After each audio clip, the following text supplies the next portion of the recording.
Social Security taxation, my friends, is the sneakiest tax you will pay. And I can almost assure you, you're going to pay it. We're going to talk why here today. So don't forget to subscribe down below. Comments, questions, thoughts, the whole thing. Thumbs up always help me. Share the video with folks if you would. And the reason for that is because I'm telling you right now, so many people don't understand how taxation of Social Security works. And thus, the politicians love it. I don't care if you're Reagan, you're middle-class Joe, you're Obama, even the Trumpster. The politicians love ignorance when it comes to tax code. That's a fact because all politicians, regardless of the Republicans or Democrats, want more of your money to spend so the lobbying groups can give them more money for their campaign coffers. It's absolutely, so that's the way it works. So, all right, let's talk about this. So, Social Security taxation. Let's talk about, first and foremost, a little bit of history lesson behind it. In 1984, if you made $16,500 in income, that'd be the equivalent of $50,000 today in 2018. So $16,500 in 1984, according to the Social Security indexing tables, which you can get online, and I've put links to show notes. I'll put another one here today. $16,500 equals $50,000 today. Why is that important? Because in 1983, Reagan signed the first legislation to tax Social Security benefits. This is where we get the terminology called provisional income, because they said all Social Security benefits are tax-free, other than a provision which states if you have an income above a certain threshold. The provision, if your income was above this a certain threshold, i.e., this provision, you would have taxes on your Social Security. If your income was below that threshold, you would not. What was the threshold? Well, if you're single, the first $25,000 of your benefit, of your income, none of your Social Security benefit was taxed. So if you have $25,000 or less as a single person in 1984, none of your Social Security benefit was taxed. If you had provisional income between 25, and basically back then it was over 25,000, but just hear me out for a second because I'll share with you the history of this. If you had a provisional income above 25,000, 50% of the amount above 25,000 was subject of your Social Security benefit was subject to taxation. And then Clinton signed another provision that said if you had provisional income above 34,000, 85% of your Social Security benefit above 34,000 was subject to taxation. Now I got tons of videos on how provisional income is factored. We're not going to get in that here today, but just remember, this $16,500 is the equivalent of $50,000 today. If you're single in 1984, $25,000 or less of provisional income, none of your Social Security benefit was taxed. Anything above $25,000, you had some kind of tax due on your Social Security benefit. In fact, go over here to married. All right, if your provisional income was below $32,000 back in 1984. None of your Social Security benefit was taxed, none whatsoever. And then again, same thing with the Clinton bill. He said above $44,000, 85% of your Social Security benefit was taxed. Between 32 and 44, 50% of your Social Security benefit was taxed. Now here's the thing. Again, $32,000 for married people or $25,000 in 1984. If you were making $16,500, not even making, but just from pensions, IRA distributions, the whole thing, you weren't even spitting distance at this. So $16,500 back then, you need to have another, $8,500 just to even be in the threshold for a beginning of a 50% taxation of your Social Security benefit. And so you need to be making about $75,000 to $80,000 a year back then in terms of today's numbers. All right, so you need to have about, say $10,000 of a pension benefit, $10,000 of income, whatever it would be. You need to be making the equivalent of about $75,000 to $80,000 today to have any of your benefits subject to taxation whatsoever. If you're married, you need to be making the equivalent of, that's over $100,000. $100,000 in today's numbers back then to have any of your Social Security benefits subject to taxation. All right. Now, what you'll notice here, though, while $16,500 has been indexed for inflation, and that's how Social Security factors in your average index monthly earnings, which will lead to your primary insurance amount, the benefit you get from Social Security, well, it has not been indexed to inflation. Well, these numbers right here. So remember, back then you had to basically, if you're married filing jointly, you needed $100,000 of income, a provisional income, to have any of your benefit taxed. If you're single, you need about $80,000 of income, provisional income, to have any benefit, any of your benefit tax. Now, again, just real quick, provisional income is all income sources to include your tax-exempt interest plus 1/2 of your Social Security benefit. That's what provisional income is here. So it's all your income plus 1/2 your Social Security benefit. So back then, you need to have a lot of money to have any of your Social Security benefits subject to taxation. Well, now $50,000, and guess what? Just that alone, if you have provisional income of $50,000, you're in the third corridor, the 85% corridor of having your income, your Social Security benefits subject to taxation. $50,000. The equivalent in 1984, you were not paying any tax, not even close. And that is the sneakiness of the taxation. If you had the equivalent of $50,000 in 1984, you were not paying taxes on your Social Security. If you have $50,000 today, you are paying 85% of your Social Security benefit is most likely subject to income taxation. All right, so let's dive into this even deeper. This is where I love it, because I was looking at I was spending lots of time looking at the IRS table. So the last real statistical analysis they have for tax data is in 2016. So man, I tell you, if you're a spreadsheet guy, a geek like I am, you can get lost. It's just fun. And so I was looking at this, I got all kinds of notes over here, and I'll share some of it with you. In 2016, again, we don't have 2017 yet. In 2016, the average taxable Social Security amount was $10,462. All right, the average taxable amount. In 2016, the average IRA distribution was $16,190. I'll dive in a little bit deeper how I'm getting these numbers. In 2016, the average pension amount was $27,631. All right, so far so good. You with me? So we're going to do a couple things here.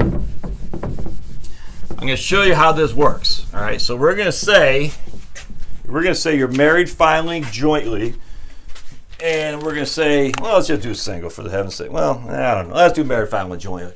I was looking at the returns. For every 4 returns married filing jointly, there's 3 single returns. So it's not quite close, but pretty close. So yeah, let's do single. Let's just do single. I know it's kind of wishy-washy, like my man Charlie Brown. Charlie Brown, you're so wishy-washy. That's what they said in the was it Halloween cartoon? I can't remember. But anyway, all right. So what we do is we got to figure out provisional income. So first thing we're going to do is we're going to take our average IRA distribution, $16,190, plus we're going to take our pension annuity, our average pension annuity.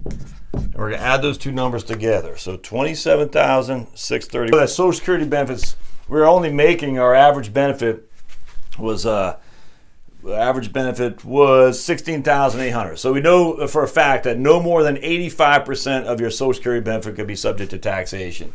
So we did all this provisional income for nothing. Not really for nothing, but we know that the max amount of taxation on Social Security in this case will be 85%. Of our 85% of our 16,800 benefits. So we got to go, we take 16,800 times 0.85. So we got 14,280 taxable income. And that's from Social Security. Let me get a different pen here. That's gonna wear me. Oh, here we go. Sweet. We'll get this blue guy. Then we got $16,190 from IRA. And we got pension of $27,631. All right, so we add all those guys up. And we have plus $16,190 plus 27631. We have taxable income of $58,101. All right, so taxable income of $58,101. Taxable income.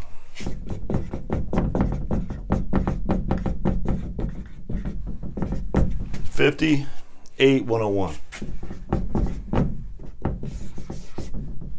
Well, that's I'm sorry, AGI. That's your AGI. Excuse me. That's your AGI. 58,101. All right, so your AGI there is $58,101. Now you take out your $12,000 or $13,600, depending on what age you are for your standard deduction, and you're going to have a taxable income of well into the 22% tax bracket. Yeah, so the 0 to 9, 9 to 30. Yeah, absolutely. So you're well into the 22% tax bracket right there. on nothing more than $16,800 Social Security, $16,190 of IRA distributions, and a pension of $27,631.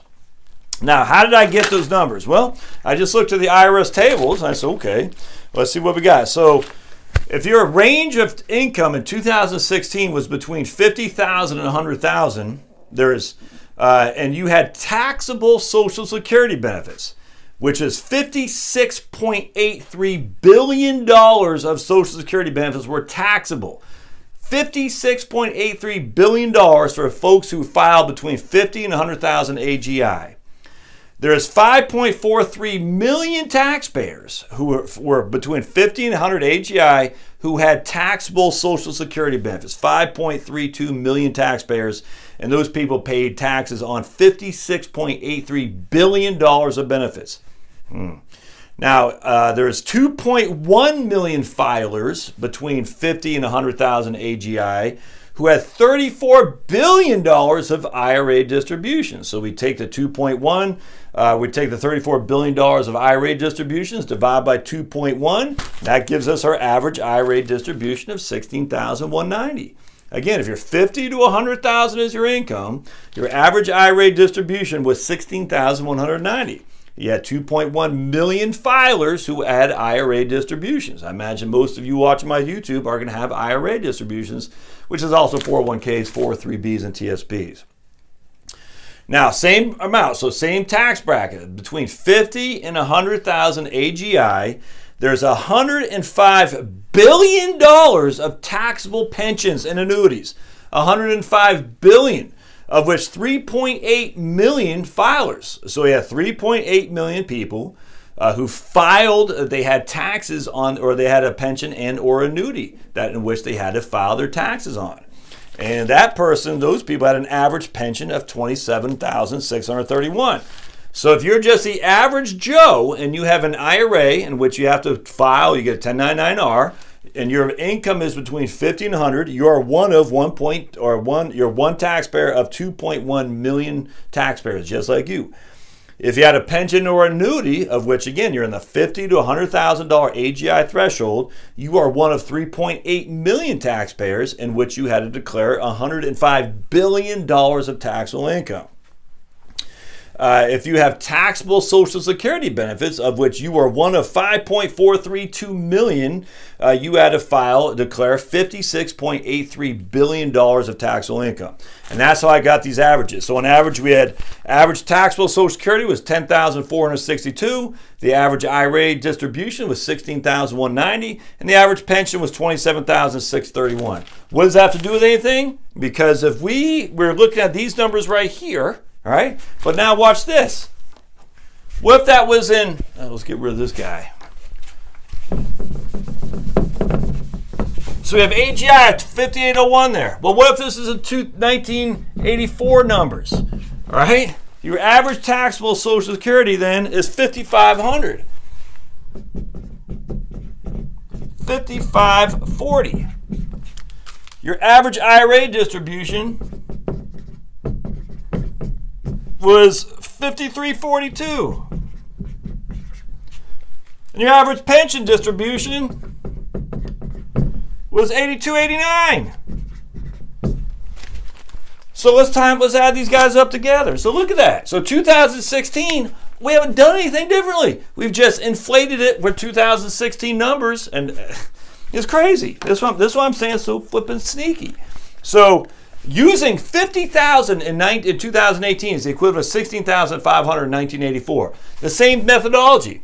10,462 in average taxable Social Security benefits in 2016. Give me a break. It's not 2018. Those numbers aren't out yet. But 2016 is the equivalent of 5,540 in 1984. But we would be that. And I'll show you why in just a second. The average IRA distribution, again, there wasn't much in IRAs. I get that. But just bear with me here. The average IRA distribution of $16,190 in 2018 is the equivalent of an IRA distribution of $5,342 in 1984.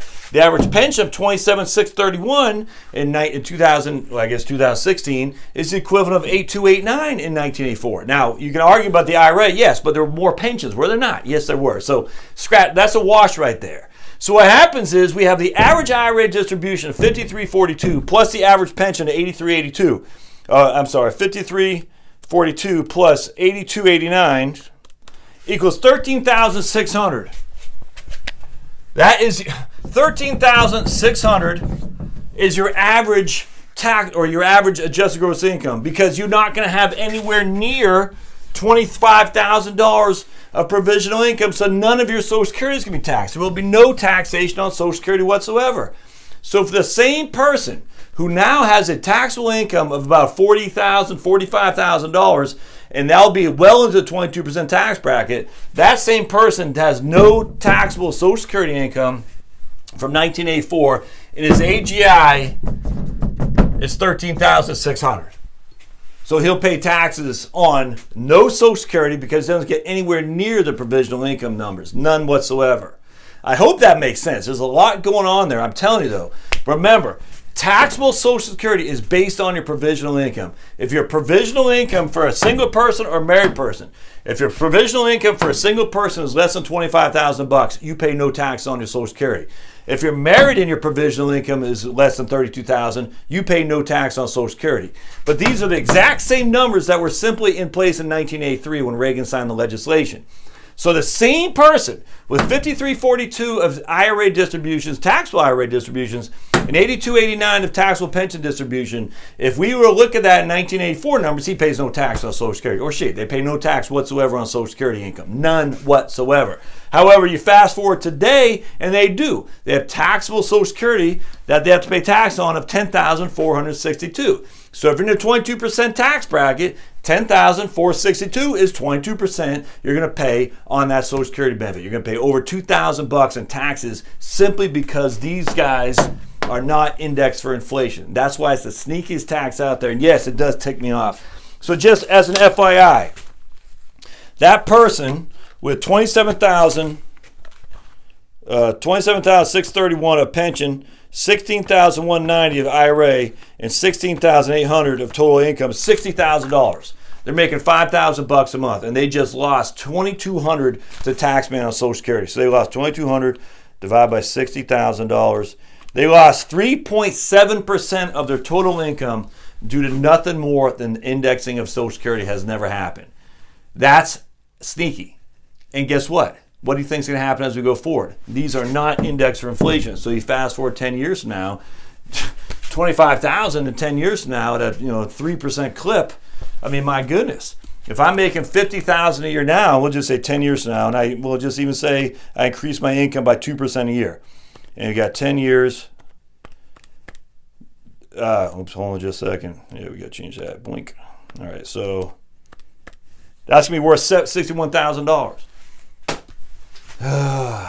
So $50,000 today will be worth $61,000 in 10 years at a 2% rate of inflation. That means more and more and more of your Social Security benefit is going to be taxed from you doing nothing other than having taxable income. That's just wrong. I know there's a lot going on here. I'll probably stop this now because I want to dive into another one on the IRS numbers too, because I think it's pretty important to understand. That, my friends, is just wrong. It's the way it is. Your politicians aren't doing anything about it. And again, that's a 22% tax and a $2,200 tax increase for a guy or a lady or a married couple who's making all $5,000 a month. Yeah, that's real money. $2,200. That's $200 a month right there that can no longer be used to do other things. Buying a long-term care insurance, filling up the car with gas, just Medicare Part B premiums is $134 a month. Medicare Part D is $34 a month. Never mind your Medigap. No, that's wrong. All right, well, anyway, as always, if you like what you see, subscribe, thumbs up, comments. I'd love to hear this. I know this is a tough one to do because there's so much going on. But I'd love to know what you think. So just don't forget to let me know. And then go to blog at heritagewealthplanning.com, and we'll see you next time. Thanks, guys.